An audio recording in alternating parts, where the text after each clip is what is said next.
nílé lóko lájò lẹ́yìn òdi gbogbo ní káàbọ̀ sí orí ìkànnì Orísun mo kí n pé ẹ káàárọ̀ ẹ káàsán ẹ káalẹ́ ní ibi tẹ́lẹ̀ gbogbo tẹ́lẹ̀ tẹ́lẹ̀ láǹfààní láti máa wò ìkànnì Orísun àjíjẹ ara yóò máa jẹun ọlọ́run ní fẹ́ ṣẹṣẹ gbogbo wa ojú tẹ̀ fún wò wá àti títẹ̀ fún wò wá lòdì kò sì ní fọ́nà ṣe ẹ ṣeun. Orísun TV #1 Islamic channel jẹ́ ìkànnì tí ó wà fún oríṣiríṣi wáàsí àti ọ̀rọ̀ ẹ̀sìn látọ̀dọ̀ ọ̀pọ̀lọpọ̀ àwọn àfáà ńláńlá jàǹkàjàǹkà tí wọ́n mọ̀ máa ṣàlàyé ọ̀rọ̀ nípa ẹ̀sìn wa.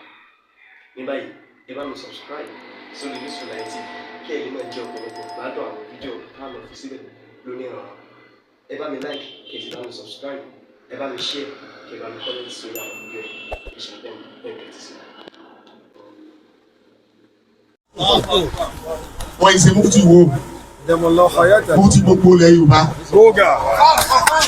tó jẹ́ original. gbogbo ẹni tí bá rìn káàkiri sí tí ọba ní tí wọ́n máa sọ kọ́wọ́ tí wọ́n máa dáàbò bò ó nígbà tó bá lọ́lọ́ nǹkan. bó o ní ṣe kí bàbá wa níwò tí ìfi ní fa tó ní kí Mọ̀lánà Sheikh Abdulbaki Muhammad rahmatan wasi'a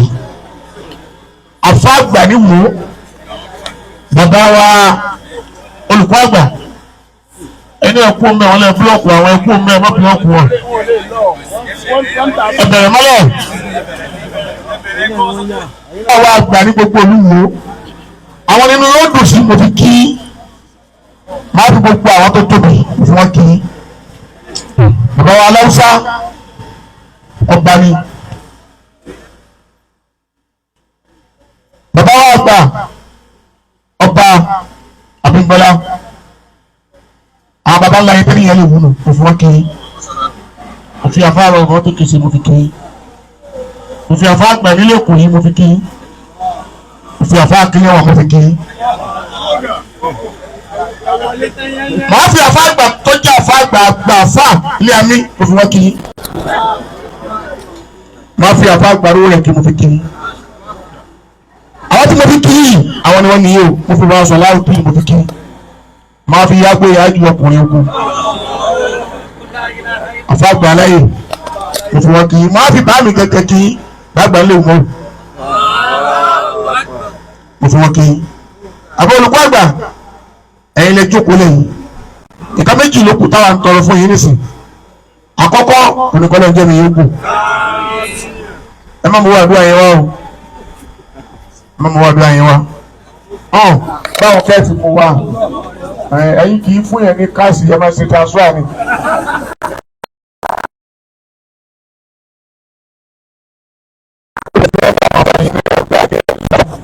kò sí ní gbẹ́gbẹ́ kò sí ní gbẹ́gbẹ́ dàbọ̀ torí náà lù bọ́ ẹ máa pa kì í sì mọ̀ ní ọgbọ́n márùn. àwọn èèyàn sì kúrò sí. báà bá níhu yín nínú sùlámù lónìí ẹlòmíì ní ojó ẹlòmíì ní ojó ra ẹlòmíì ní bẹ́ẹ̀ gbójú nígbà yẹn gbé bàlá wọn ti tún sá lọ. bẹ́ẹ̀ bá dúró báyìí ẹ máa sọ fún gbogbo ayé pé aláwa mùsùlùmí nì máa fi bánu wá síbi mo fi kí máa fi àfọwọ́ àgbàmọ́gà jínú ilé rẹ̀ mo fi kí máa fi Al-Marhum Mawlana Sheikh Ibrahim tó ṣe wàhálà ẹ̀sìn ọ̀tá àdìgbà fàgbà kò fún wọn kí gbogbo wa àwa darí sọ́dọ̀ yìí pé níbi gbogbo ọgbà yìí báyìí bẹ́ẹ̀ bá ti gbọ́ kẹ́rẹ́ ẹ̀ ń bọ̀ wá lọ́rùn. nígbà tá a fẹ́ wo inú ilé tí gbogbo búlọ̀kù lọ́rùn ọmọ ní bàbá wa máa lọ́rùn. nígbà tá a ń ṣe bàbá wa gbàdúmọ̀ màlámì ìgbàdúmọ̀ bẹ́ẹ̀ ti dé lẹ́nu àti bàbá mi wà sí i. alábàáyé lálejò bẹ́ẹ̀ wá wá sọ́dọ̀ bàbá wa ìmáàmù àgbà ìmáàmù yìí lọ́rin ọ̀rá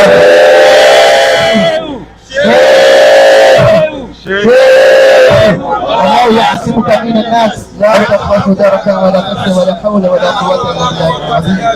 ẹni pé àsìkò tí Muhammadu Basiru àgbà àtọ̀wọ́ èjì táwọn fi jẹ́ èjì 33 ni ẹ wà ní èjì táwọn fi jẹ́ èjì 42 ni ìwọ́n tó ní àtàrí ẹ̀gbẹ̀rẹ̀kú ni kì í ṣe ẹrù ọmọdé àwọn òye orú kankan àwọn tó ní wọ́n ní wọ́n bá wọn rìn orí pé dàsúkì wọ́n fi dé àwọn tí ó gbé ẹrù wọn nù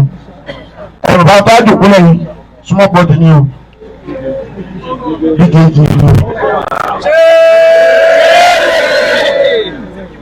ṣe ṣe kí bàbá ló dùkú lẹ̀. Bàbá wa Amẹ́rù Tàwọn fún gbogbo ilẹ̀ Nàìjíríà tí ilé tó kú ẹ bá ń kélé láàbù kan fún wọn kó sì ní bísí láàyè wípé bí tẹ́ ń bá ìsìlámù ń lọ sókè ọlọ́mọdé ẹgbẹ́ ní ilẹ̀ bismillahir rahmanir rahim. إلى قريش بما في مكة الخير أن يعبد رب هذا البيت الذي أعطانا من دونه وعملنا الخير.